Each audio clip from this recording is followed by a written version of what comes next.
தமிழ்நாட்டில் இருக்கிற ஊடகங்களுக்கு முதுகெலும்பு இல்லை. இந்த கமலஹாசன் படத்தில் பயம் பயம் பயம் பார் மாதிரி இப்போ மீடியாவுக்கு பூரா திமுக காரங்களை பார்த்தா பயம் வந்துருச்சு. எந்த அரசியல் தலைவர்களையாவது தமிழ்நாட்டில் கேட்டிருக்கோம். நான் எனக்கு வர்ற கோபத்துக்கு உண்மையில் நான் தப்பாக பேசுவேன். திமுக ஓட்டுக்காக பண்ணுது சார், பிஜேபி இந்து முன்னணி போராட்டம் நடத்துறது ஓட்டுக்காக இல்லையா சார்? மத ரீதியாக தமிழ்நாட்டில் ஓட்டு போடுறது இல்லை, மத ரீதியாக ஓட்டு போடுறது 2 பேர் தான்.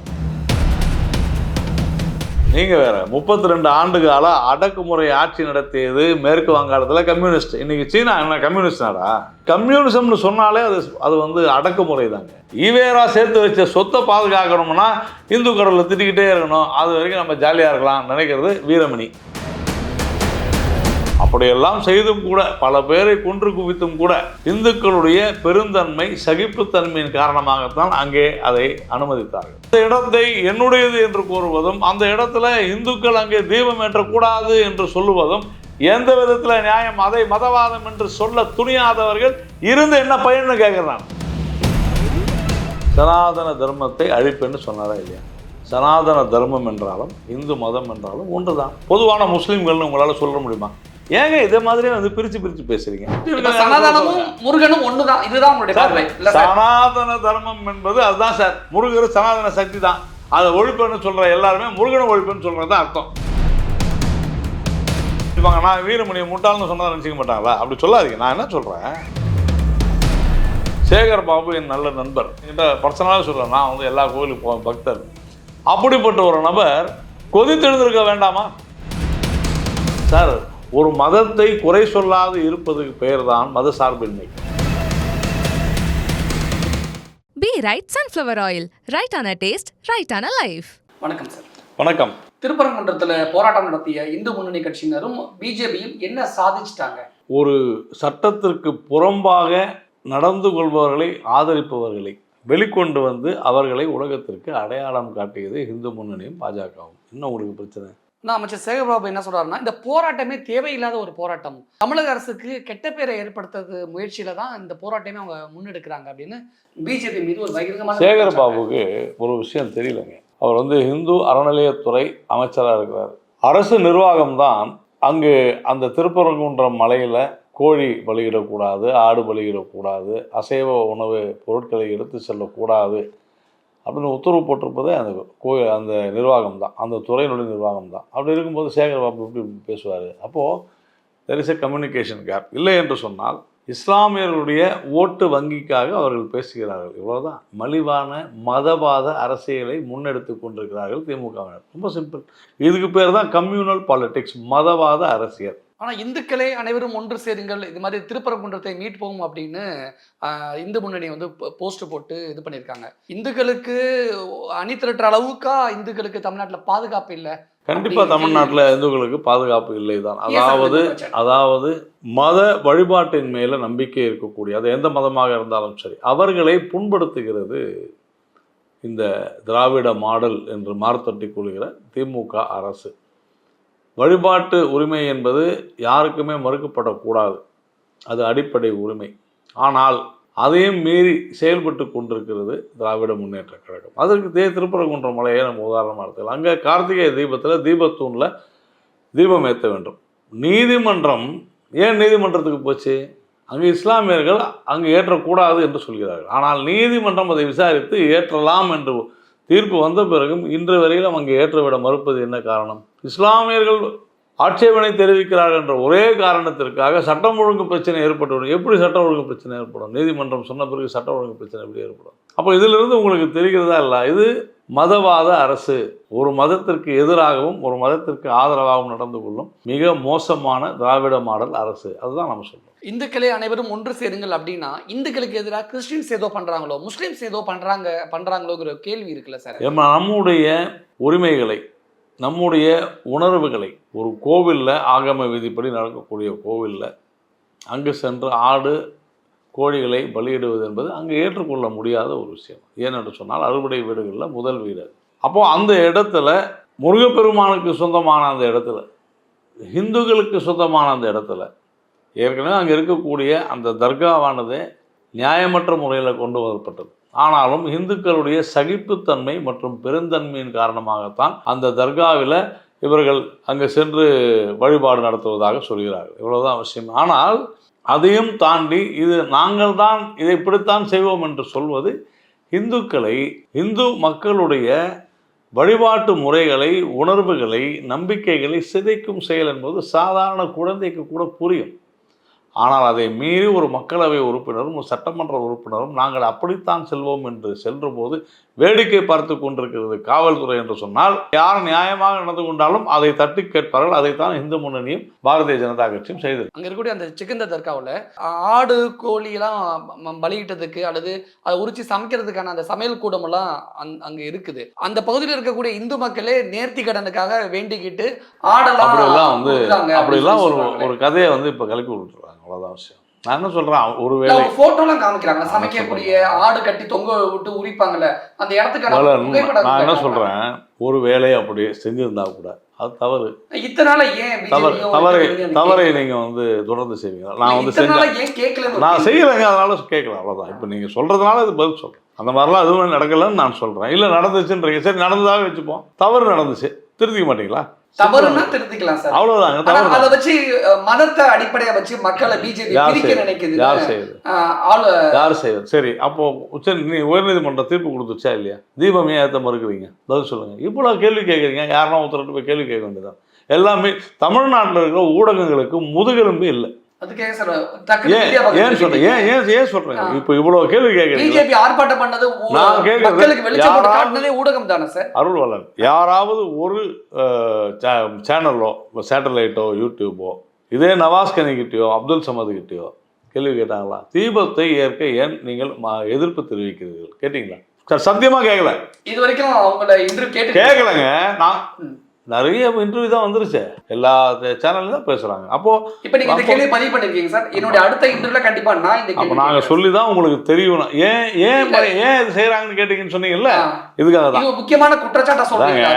இதுக்காக தான், இது மக்களுக்கு தெரியணும். யார் அந்த தீபம் ஏற்றப்பாடு இல்ல, நான் கேட்கிற முதல்ல யார் அந்த சிக்கந்தர் என்கிற ஒரு நபர் முகலாய படையெடுப்பின் மூலமாக இங்கே நம்முடைய மதுரையில் இருக்கக்கூடிய தமிழர்களை, நான் இந்துக்கள்னு சொன்னால் அது மதவாதம், மதுரையில் இருக்கக்கூடிய தமிழர்களை கொன்று குவித்து அவர்களை மதமாற்றம் செய்ய வேண்டும் என்று பல ஆயிரக்கணக்கான மதமாற்றம் செய்ததோடு அல்லாமல் அங்கிருந்த மன்னனை மதமாறு செய்ய வேண்டும் என்று அழுத்தம் கொடுத்து அதை ஏற்றுக்கொள்ளாமல் அந்த ஆண்டு கொண்டிருந்தவர்களை விரட்டி அடித்த ஒரு முகலாய தளபதி அல்லது ஏதோ ஒன்று வைத்துக் கொள்ளுங்க. ஆனால் அதன் பிறகு எத்தனை நூற்றாண்டு வருஷத்துக்கு முன்னாடி யாரா இருந்தா என்ன, ஆங்கிலேயர்கள் கூட நம்மள 250 வருஷம் அடிச்சோம். அப்போ அந்த நபர் அதன் பிறகு விஜயநகர பேரரசனுடைய துணையோடு மறுபடியும் திருப்பாண்டியன் அங்கே சென்று இந்த மதுரையை மீட்டு இவனுடன் சண்டையிடும் பொழுது அந்த சிக்கந்தர் திருப்பரங்குன்ற மலையிலே போய் ஒளிந்து கொள்ளும் பொழுது படைகள் சிக்கந்தரை ஒழிக்கிறது, அழிக்கிறார்கள். இதாங்க கதை. அப்புறமா என்னங்க வழிபாடு? நான் என்ன அதுதான் நான் முதல்லயே சொன்னேன்.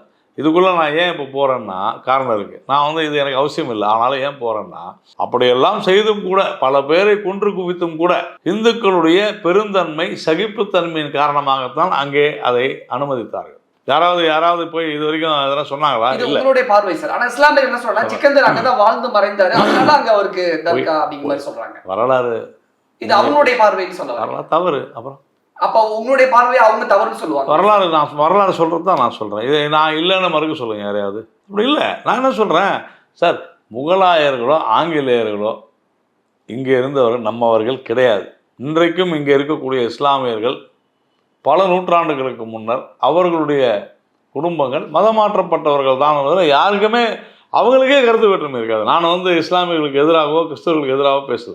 இங்கு இந்த நாட்டில் இந்துக்கள் மட்டும்தான் வாழ்ந்து கொண்டிருந்தார்கள். யார் இந்து? அது ஒரு மதம் இல்லை. One who is not a Christian, one who is not a Muslim is a Hindu. யார் சொல்றது? இந்திய அரசியலமைப்பு சட்டம். சரியா இல்லையா? நான் தப்பா சொல்ல. இந்திய அரசியலமைப்பு சட்டம் சொல்றது மூணு மதத்துக்கும் பொருந்தும். நான் சொல்றது மதமே இல்லைன்றேன். இதே யார் முஸ்லீம் கேள்வி கேட்டாங்க, அந்த ரெண்டு மதத்தை சாராதவர்கள் அப்படின்னு. இப்ப நான் சொன்னதை நீங்க சரியா கவனிக்கல. யார் ஹிந்து அப்படின்னா, யார் ஒருவர் முஸ்லீம் இல்லையோ, யார் ஒருவர் கிறிஸ்தவர் இல்லையோ அவர் இந்து. ஓகே, அப்ப யார் கிறிஸ்டியன் அப்படிங்கறது இல்லைங்க. அப்படின்னா என்ன அர்த்தம்? அவசரப்பட அப்படின்னா என்ன அர்த்தம்? இந்த நாட்டில் மதத்தை அடிப்படையாக வைத்து மத ரீதியாகத்தான் நான் வாழ்வேன் என்று 2 மதத்தினர் அல்லது 3 மதத்தினர் முடிவெடுக்கிறார்கள். யார் யார்? இஸ்லாமியர், கிறிஸ்தவர்கள், பார்சி. மத அடிப்படையில். அதனால தான் சொல்ற ஹிந்து என்பது ஒரு மதம் அல்ல, அது ஒரு வாழும் முறை என்று. இதைத்தான் அப்படியே சார் பிஜேபி பலமுறை குற்றச்சாட்டு இருக்குது. பலமுறை இதைத்தான் மதத்தை அடிப்படையாக வச்சு நான் சொல்றேன் அரசியல் பண்றாங்க அப்படின்னு. பலமுறை இதைத்தான் உச்சநீதிமன்றமும் சொல்லி இருக்குது. பிஜேபி என்ன சொல்லுது? எல்லாரும் ஒண்ணுன்னு சொல்லுது. மத ரீதியா போவாதீங்க. நீங்க செக்யூலர்னு சொல்றீங்களே, மத சார்பின்மை, அதை சொல்வது பாஜக, அதை சொல்வதுதான் பாஜக, அதை சொல்வதுதான் இந்து முன்னணி. எல்லோரும் ஒன்று, நாம் அனைவருமே இந்துக்கள், ஒரே வாழ்க்கை முறையை கொண்டவர்கள் சார். அதனால தான் ஒருத்தர் முருகனை கும்பிடுவாங்க, ஒருத்தர் விஷ்ணுவை கும்பிடுவாங்க, ஒருத்தர் வந்து நாராயணனை கும்பிடுவாங்க, அம்மனை கும்பிடுவாங்க. இப்போ எங்கள் ஊரில் எடுத்துக்கிட்டிங்கன்னா, நான் வந்து திருநெல்வேலி மாவட்டம் மேலே நீலிதநல்லூர் அப்படின்ற ஊரை கிராமத்தை சார்ந்தவன், என்னுடைய பூர்வீகம். அங்கே எங்களுக்கு இன்றைக்கி எங்கள் குலதெய்வம் நீலி அம்மன், எங்களுக்கு அதுதான் குலதெய்வம். அப்படி இது வந்து கிராமம், அதுதான் கலாச்சாரம். ஆனால் அதையெல்லாம் விட்டு நான் யார் மீதும் குறை சொல்லவில்லை. ஆனால் உண்மை என்ன? முகலாயர்களும் கிறிஸ்தவர்களும் இங்கு வந்து இங்கு இருக்கக்கூடியவர்களை அந்த மதத்தை சார்ந்தவர்களாக மாற்றினார்கள் என்பதில் யாராலும் மறுக்க முடியாது. பிஜேபி மதவாத அரசியல் பண்ணலன்னு சொல்றீங்க. பிஜேபி மதமே கிடையாது அப்படி சொல்றீங்க. ஆனால் திருப்பரங்குன்றத்தை அயோத்தியாக மாற்ற வேண்டும் என்பதுதான் என்னுடைய விருப்பம். அயோத்தியை போல முதல் யுத்தத்தை திருப்பரங்குன்றத்தில் நாங்கள் தொடங்கி விட்டோம்னு எச் ராஜா பேசுறாரு. நான் சொல்றேங்க, நீங்க ஒரு விஷயம் புரிஞ்சுங்க. இதனால் வரையில் அது பேச்சு வந்துச்சா? எச் ராஜா பேசுறாரு. இப்ப ஏன் வருது? எச் ராஜா சொன்னது சரி. தமிழ்நாட்டை அயோத்தியாவை மாற்ற உங்களுக்கு ப்ராப்ளம் என்னன்னா, அயோத்தியில என்னங்க பிரச்சனை? நம்முடைய அங்க ஒண்ணும் நடக்கவே இல்லையே, அது ஒன்றும் மசூதியே இல்லையே, அதான பிரச்சனையே. நான் தான் அது மசூதி இல்லைன்றேன். அங்க கோவில் இருந்துச்சா இல்லையா? இருந்துச்சு. அதே நிலைமை தானே இங்கேயும். இல்லை என்று மறுக்க முடியுமா? பல ஆயிரக்கணக்கான ஆண்டுகளாக திருப்பரங்குன்ற மலையில முருகருடைய திருமணம் நடந்த இடம். அப்போ நம்முடைய நம்பிக்கைகளை நீங்கள் அழிப்பது எந்த விதத்துல நியாயம் என்பதுதான் கேள்வி. எச் ராஜா என்ன சொல்லியிருக்கிறார் அப்படின்னு சொன்னா, நீங்க நம்மை அடிமைப்படுத்திய ஒரு நபர். இந்த ஆர்குமெண்ட்லாம் ஏன் வருது? மதுரை என்கிற ஒரு நகரம் வருவதற்கு முன்பே திருப்பரங்குன்றம் இருக்கிறதுன்றது ஐதீகம், சரியா? அப்போ அதை தாண்டி அங்கே சென்று ஒரு தர்காவை உருவாக்கினால் கூட மீண்டும் மீண்டும் சொல்கிறேன், அது இந்துக்களுடைய முழு பெருந்தன்மை, சகிப்புத்தன்மை ஆகியவற்றால் வந்ததுதான். ஆனால் அந்த இடத்தை என்னுடையது என்று கூறுவதும், அந்த இடத்துல இந்துக்கள் அங்கே தீபம் ஏற்றக்கூடாது என்று சொல்லுவதும் எந்த விதத்துல நியாயம்? அதை மதவாதம் என்று சொல்ல துணியாதவர்கள் இருந்து என்ன பயன்னு கேட்கிறேன்.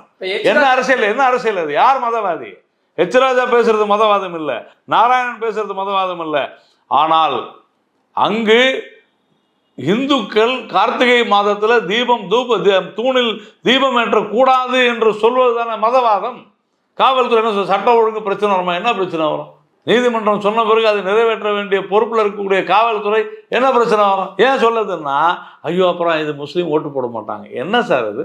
இதை விட ஒரு அப்பட்டமான கேவலமான ஒரு மதவாதம் இருக்க முடியுமா? அப்படின்னா எச் ராஜா சொன்ன மாதிரி திருப்பரங்குன்றம் அயோத்தியா மாத்துறதுக்கான முயற்சிகளை நம்மை அடிமைப்படுத்தியவர்கள், நம் தமிழர்களை கொன்று குவித்தவர்கள் யாராக இருந்தாலும் அவர்கள் நம்மை அடிமைப்படுத்தியவர்கள் தான். மீண்டும் மீண்டும் அவர்களின் பெயரால் நம்மை அடிமைப்படுத்த நினைத்தால் இந்த மாதிரியான வார்த்தைகள் வரத்தான் செய்யும். அதை ஒன்றும் தடுக்க முடியும். மத நல்லிணக்கத்தை பிஜேபி சிதைக்குது அப்படின்னு திருமாவளவன் பகிரங்கமான குற்றச்சாட்டு வச்சிருக்காரு. திருமாவளவன் அவர்கள் தெரியாமல் பேசுகிறார், புரியாமல் பேசுகிறார், எல்லாவற்றுக்கும் மேலாக காழ்ப்புணர்ச்சியில் பேசுகிறார். இவ்வளவுதான் விஷயம். முதல்ல நான் என்ன சொல்கிறேன், இதே திருமாவளவன் அவர்கள் தான் டெல்லியில் போய் அங்கே இருக்கக்கூடிய ஒரு சர்ச்சை வாசலில் நின்றுக்கிட்டு எங்களை தீண்டாமை கொடுமையில் இன்னும் சர்ச்சைகள் இருக்குதுன்னு பேசினார். முதல்ல போய் பார்க்க சொல்லுங்க. இல்லை, இன்னொரு மதத்தை சேர்ந்தவர் இன்னொரு மத வழிபாட்டுக்குள்ள தெரியலங்க. ஒரு மதத்தை சேர்ந்தவர்கள் அந்த உண்மையிலேயே நீங்கள் திருமாவளவர்கள் இந்து மதத்தை சேர்ந்தவராக இருக்கிறார் என்று சொன்னால் ஒரு இந்து மதத்தை அழிப்பென்னு பேச மாட்டாரு. அப்புறம் எப்படி அவங்க இந்து ஆவாங்க? மதவாத சக்திகளைன்னு சொல்றாரு. இந்து மதத்தை அழிப்பேன்னு சொன்னாரா இல்லையா? இந்து மதத்தை அழிப்பேன்னு அவர் சொல்லல. வரலாற்று புத்தகங்களை இருந்ததை மேற்கோள் காட்டி பேசினாரு. சனாதன தர்மத்தை அழிப்பேன்னு சொன்னாரா இல்லையா? சனாதன தர்மம் என்றாலும் இந்து மதம் என்றாலும் ஒன்றுதான். சனாதன சக்திகளை இரும்பு கரம் கொண்டு அடக்கவில்லை அவர்கள் ஏற்படுத்தி விடுவார்கள். அப்ப முருகன் அழிப்பேன்னு சொல்றாரு. முருகன் சனாதன சக்தி. முருகன் சனாதன சக்தின்னு உங்களுடைய பார்வை சார். ஆனா பொதுவான பார்வை என் பார்வையில தானே பேச முடியும். பொதுவான பார்வை சனாதன வேற, முருகன் வேற. ஒரு புடலங்காவும் கிடையாது பொதுவான பார்வை இருந்தது. பிஜேபியோட பார்வை முருகனும் சனாதனமும் ஒண்ணு சார். இந்துக்களுடைய பார்வை. ஆனா பொதுவான இந்துக்களுடைய பார்வை முருகன் வேற சனாதனம் வேற. முதல்ல இந்த இதை விடுங்க. பொதுவான முஸ்லீம்கள்னு உங்களால சொல்ல முடியுமா? பொதுவான கிறிஸ்டியன் ஏங்க இதே மாதிரியே வந்து பிரிச்சு பேசுறீங்க? நீங்க இல்ல எல்லாருமே அதாவது ஊடகத்துல வரவங்களும் சரி அரசியல்வாதிகளும் சரி என்ன பேசுறாங்கன்னா பொதுவான என்ன பொதுவான இந்துக்கள் என்ன சார் பொதுவான இந்துக்கள்? அரசியலமைப்பு சட்டம் யார் இந்துக்கள்னு சொல்லுது? தனித்தனியாக சொல்ல பொதுவான இந்துக்கள் குறிப்பிட்ட இந்துக்கள்னு சொல்லுதா இல்லையா? என்ன கேள்வி இதெல்லாம்? பொதுவான முஸ்லீம்கள்னு யாரையும் சொல்லுங்க பார்ப்போம். பொதுவான கிறிஸ்டியன்கள் சனாதனமும் முருகனும் ஒண்ணுதான். இதுதான் உங்களுடைய பார்வை. சனாதன தர்மம் என்பது அதுதான் சார். முருகர் சனாதன சக்தி தான். அதை ஒழிப்புன்னு சொல்ற எல்லாருமே முருகனை ஒழிப்புன்னு சொல்றதுதான் அர்த்தம்.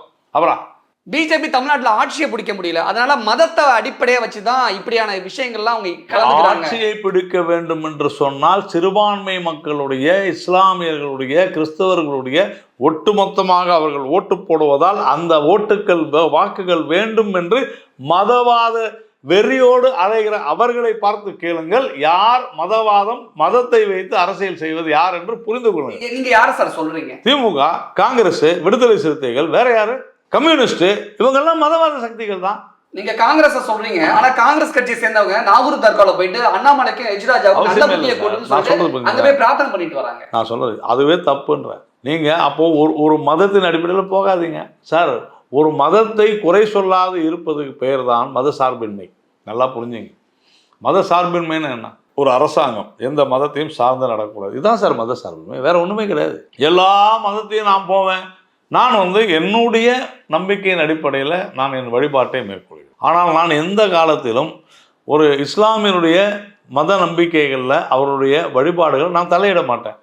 நான் அங்கே போய் நமாஸ் பண்ணுன்ற அவசியம் இல்லை, எனக்கு வேணாம். நான் சர்ச்சுக்கு போய் அங்கே போய் நான் வந்து இயேசுவை கும்பிடணுன்ற அவசியம் எனக்கு இல்லை, எனக்கு வேணாம். ஏன்னா எனக்கு அந்த மத நம்பிக்கைகளில் எனக்கு நம்பிக்கை இல்லை.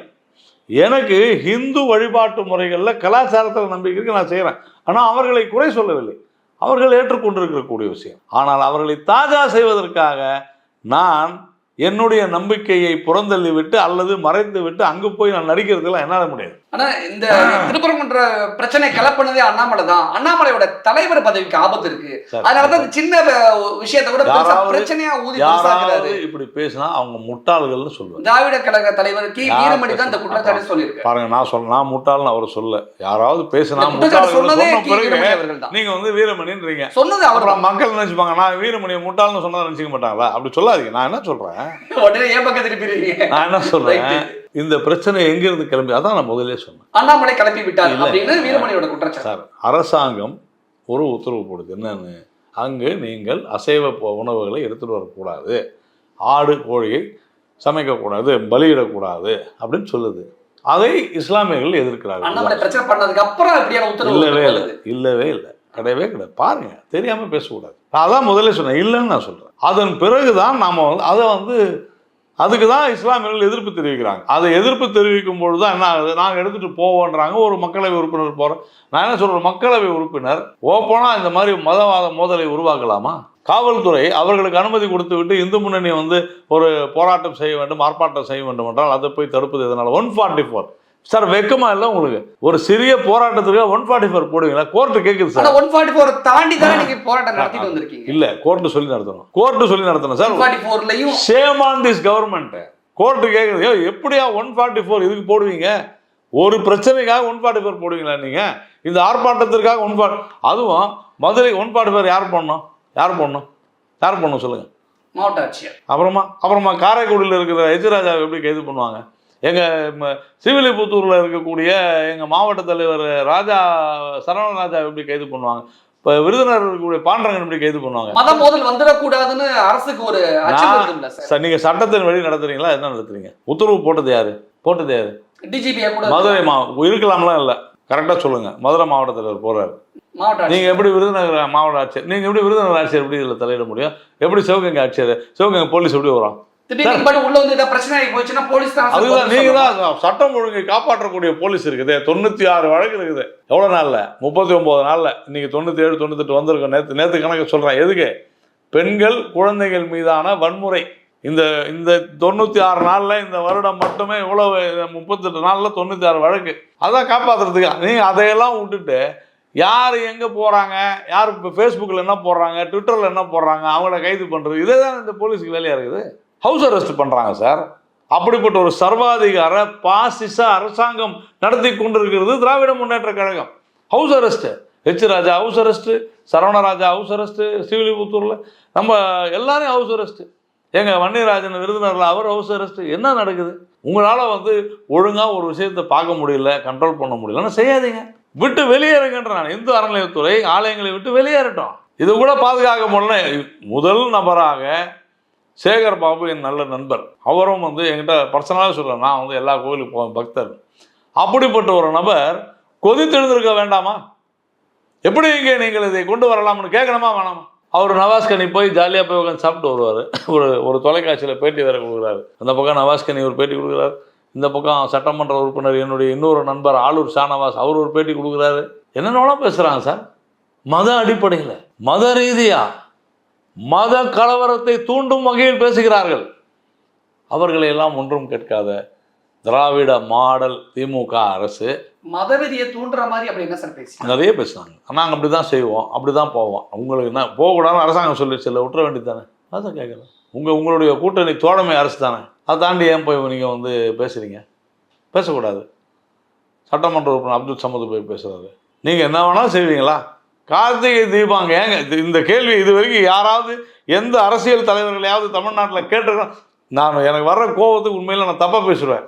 எவ்வளவு கோபம் வருது எனக்கு. ஏனென்றால் மற்றதெல்லாம் வலிச்சு கேள்வி கேட்குற ஊடகங்களும் அரசியல்வாதிகளும் இந்த கார்த்திகை தீபத்தை ஏன் அங்கே ஏற்ற மறுக்கிறீர்கள், நீதிமன்றம் உத்தரவிட்ட பிறகும்னு ஏன் கேட்பதற்கு உங்களுக்கு துணிவு இல்லைன்னா பயம். ஃபோனை பிடிக்குன்னு போயிடுவாங்களா பத்திரிகையாளர்கிட்ட இருந்து பயம். கரெக்டாக அப்புறமா சேனலில் தள்ளி போட்டுருவாங்க. 5ல் போயிட்டு இருக்கிறது 500ல் போட்டால் என்ன செய்யுதுன்னு பயம். இந்த கமலஹாசன் படத்தில் பயம் பயம் பயம் பார் மாதிரி இப்போ மீடியாவுக்கு பூரா திமுக காரங்களை பார்த்தா பயம் வந்துருச்சு. ஒருத்தர் கேள்வி கேட்கல சார். அப்புறமா என்ன, யார் மதவாதி? நான் சொல்கிறேன், தமிழ்நாட்டில் இருக்கும் அத்தனை அரசியல் கட்சிகளும் பாஜகவை தவிர அனைத்தும் மதவாத கட்சிகள். ஓட்டுக்காக சிறுபான்மை மக்கள் மசூதிகளிலும் சர்ச்சுகளிலும் யாருக்கு ஓட்டு போட வேண்டும் என்று சொல்லப்படுகிறது, அது பின்பற்றப்படுகிறது. ஒட்டுமொத்தமாக அந்த வாக்குகள் வர வேண்டும் என்கிற ஒரே காரணத்திற்காக இந்துக்களினுடைய முதுகிலே குத்துகிற கட்சிகள் தான் அத்தனையுமே. திமுகவும் விதிவிலக்கு. திமுக ஓட்டுக்காக பண்ணுது சார். பிஜேபி இந்து முன்னணி போராட்டம் நடத்துறது ஓட்டுக்காக இல்லையா சார்? இல்லையே, நீங்க மத ரீதியா ஓட்டு அளிக்கிறது இல்லையா? இது மட்டும் முருகனுக்காக அப்படின்னா கொஞ்சம் புரிஞ்சுங்க. இங்க மத ரீதியா நாங்க யாரும் ஓட்டு கேட்கல. மத ரீதியா தமிழ்நாட்டில் ஓட்டு போடுறது இல்லை. மத ரீதியா ஓட்டு போடுறது 2 பேர் தான், இஸ்லாமியர்கள், கிறிஸ்தவர்கள். நான் ஓப்பனாகவே சொல்கிறேன், அதை யாரும் மறுக்க முடியாது. ஒவ்வொரு சர்ச்சிலையும் யாருக்கு ஓட்டு போடணும்னு சர்ச்சில் தேர்தல் நேரத்தில் பேசுகிறாங்க. ஒவ்வொரு மசூதியிலையும் முடிவு செய்கிறாங்க. அது எல்லாருக்கும் தெரியும். எந்த இஸ்லாமியராவது போய் கோவிலில் போய் ஓட்டு கேட்குறாங்களா? இல்லையா சார்? இது அப்பட்டமான மதவாதம் சார். எது மதவாதம்? இதுதான் மதவாதம். தீய நோக்கத்திற்காக கடவுள் பெயரை சொல்லி யார் அரசியல் செய்கிறார்களோ அவர்களே ஆன்மீகத்தின் முதல் எதிரி அப்படின்னு எம்பி சு வெங்கடேசன் சொல்லிட்டு, அப்படிப்பட்ட ஆன்மீக எதிரிகளை திருப்பரங்குன்றம் மக்களுக்கு தெரியும், தமிழக மக்களுக்கு தேர்தலில் அவங்க தோற்கடிப்பார்கள். நீங்க வெங்கடேசன் எழுதிய புத்தகத்தை போய் படிங்க சார். நான் உங்களுக்கு பேஜ் நம்பர்லாம் சொல்றேன். அதுலேயே வெங்கடேசன் தான் எழுதுறாரு. யாரை பத்தி? இப்போ சிக்கந்தர் பாஷான்னு ஒருத்தரை பத்தி பேசணும் பாருங்க. அவரெல்லாம் ஒரு வேணாங்க, ஏங்க நம்ம நல்லா ஜாலியாக அதெல்லாம் அவர் பேச்சுக்கெல்லாம் நம்ம பேசவே வேணாம். ஏன்னா 0.001% இன்னைக்கு டெல்லியில் வாங்கிட்டு இன்னைக்கு பாருங்க, இன்னைக்கு சாயந்தரம் கம்யூனிஸ்ட்காரங்க பூரா அவங்க பெரிய மேதா மாதிரி பேசணுப்பா. நீ வாங்கின ஓட்டு 0.001%. டெல்லி கலாச்சாரம் வேற, தமிழ்நாட்டோட கலாச்சாரம் எல்லாம் இருக்கட்டும். அதனால சார் கம்யூனிஸ்டுகளுக்கு ஒரே கலாச்சாரம் தான், வன்முறை கலாச்சாரம் தான். உலகம் முழுக்க இருக்கிற கம்யூனிஸ்டுகளுக்கு அவங்களுக்கு சாமி கிடையாது, நம்பிக்கை கிடையாது. நீங்க வேற 32 ஆண்டு கால அடக்குமுறை ஆட்சி நடத்தியது மேற்கு வங்காளத்துல கம்யூனிஸ்ட். இன்னைக்கு சீனா என்ன கம்யூனிஸ்ட் நாடா? சர்வாதிகார நாடு தானே. கம்யூனிசம்னு சொன்னாலே அது அடக்குமுறை தாங்க. உங்களுக்கெல்லாம் கம்யூனிஸ்ட் பத்தி தெரியல, அதான் பிரச்சனையே. நீங்க ஏதோ பாவம் இங்கே ஏதோ 4 பேர் டிவியில் பேசுறத பார்த்துக்கிட்டு இருக்கீங்க. இப்போ கேரளா பக்கம் போய் பாருங்க, கத்தியோட தான் தெரிஞ்சுருக்காங்க. திருப்பரங்குன்றத்தை அல்லாவும் காப்பாற்றுவார், முருகனும் காப்பாற்றுவார் அப்படின்னு. யார் அதெல்லாம் திருப்பரங்குன்றத்தை முருகன் மட்டும் காப்பாற்றுவார்? யாரும் காப்பாற்ற வேண்டிய அவசியம் இல்லை. அவங்கள பார்த்துக்க சொல்லுங்க. திமுகவுக்கு பாவ விமோசனம் பெற வேண்டும் என்றால் கும்பமேளால போயிட்டு முதலமைச்சர் மு.க.ஸ்டாலின் ஸ்நானம் செய்ய வேண்டும் அப்படின்னு தமிழிசை ஒரு நல்ல விஷயம், ஒரு அறிவுரை சொன்னா உங்களுக்கு என்னங்க பிரச்சனை இருக்குது? அதுக்கு அவர் ஸ்டாலின் பதில் சொல்லிட்டுங்க. அதுக்காக கும்பமேளால அவங்களுக்கு தான் மத நம்பிக்கை இல்லை அப்படி இல்லையா? துர்கா ஸ்டாலின் அவர்களுக்கு நம்பிக்கை இருக்கு, போய்கிட்டு இருக்கிறாங்க. ஒன்றும் தவறு இல்லை, தாராளமாக போட்டோம். அவங்க போனால் வரவேற்கிறோம். நல்ல நல்ல விஷயம் சொன்னா கேட்டுங்க. இதே கூட என் மத ரீதியா பாக்குறீங்க.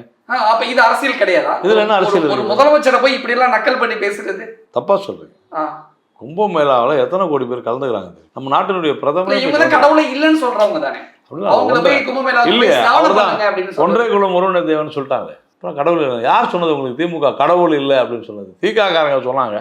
கடவுள் மறுப்பு கொள்கை தானே கிட்ட. இல்லை இல்லை, அதெல்லாம் இஸ்லாமியர்களும் கிறிஸ்தவர்களும் ஓட்டு போடணும்னா நாம முருகரையும் கிருஷ்ணரையும் ராமரையும் திட்டிக்கிட்டே இருக்கணும் அப்படின்ற ஓட்டுக்காக பேசுகிற கட்சி திமுக. ஈவேரா சேர்த்து வச்ச சொத்தை பாதுகாக்கணும்னா இந்து கடவுளை திட்டிக்கிட்டே இருக்கணும், அது வரைக்கும் நம்ம ஜாலியாக இருக்கலாம் நினைக்கிறது வீரமணி. இவ்வளோதாங்க விஷயம். இது இன்னும் பெரிய கொள்கை ஒன்றும் கிடையாது. இதுதான் திராவிட மாடல், வேற ஒன்றும் இல்லை.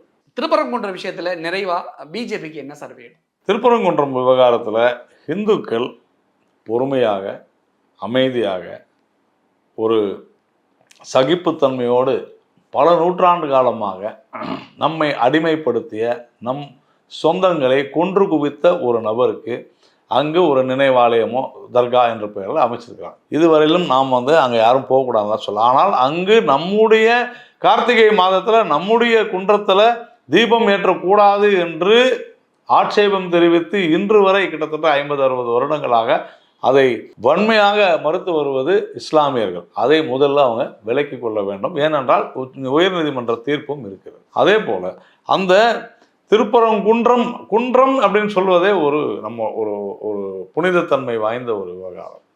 நாம் அவங்க தர்கா அங்கே வைக்கிறத பற்றி எனக்கு ஒன்றும் பெரிய இது இல்லை. ஆனால் அந்த அந்த குன்றத்தில் ஒரு தர்கா இருக்குதுன்னு சொன்னாங்க.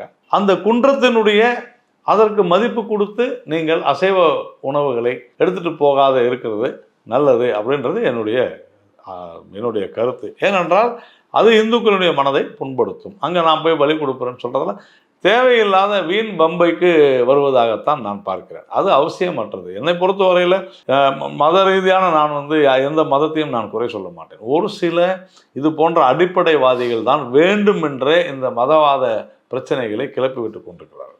அதனால் இதில் அரசாங்கம் உடனடியாக ஒரு தெளிவு அரசாங்கமே பேசலாம், தவறு என்ன இருக்குது? இப்போ திருப்பரங்குன்றம்ன்றது ஒரு புனிதத்தை இப்போ திருப்பதியில் எடுத்துங்க. வெங்கடாஜலபதி கோயில் மட்டும்தானா? இல்லை.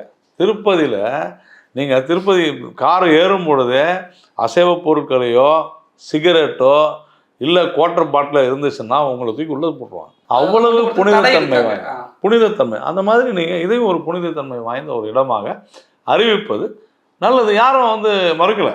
இப்போ இதில் சொல்லுவாங்க சபரிமலைக்கு வாவர் கோவிலுக்கு போகிறேன் அப்படின்பாங்க. அது என்னன்றது அப்புறமா பார்ப்போம். ஆனால் அங்கே போய் யாராவது பலி கொடுக்குறாங்களா? இல்லையே. அப்போது நீங்கள் அதை ஏற்றுக்கொள்ளும் போது இதை ஏற்றுக்கொள்ள வேண்டுமா வேண்டாமான்றதான் நம்முடைய கேள்வி. எங்கள் மதத்தை நீங்கள் புண்படுத்தாதீர்கள், எங்களுடைய நம்பிக்கைகளை உணர்வுகளை நீங்கள் புண்படுத்தாதீர்கள். இவ்வளோதான் சார் விஷயம். நிறைய பேசுகிறாங்க. இஸ்லாமியர்களுக்கு கூட ஒரு சில மிருகங்கள் பிடிக்காது. அப்போ யாராவது அதுக்கு எதிர்ப்பு கேள்வினா நான் என்ன சொல்கிறேன், அனாவசியமான பிரச்சனைகள் கூடாது. இப்படி தான் செய்வோம் அப்படின்னு எப்படிங்க சொல்ல முடியும்? அதனால் இது அரசு சரியாக கையாள வேண்டும். நிறைய விஷயம் எங்களோட ஷேர் பண்ணிக்கிட்டீங்க. Be right sunflower oil. Right on a taste, right on a life.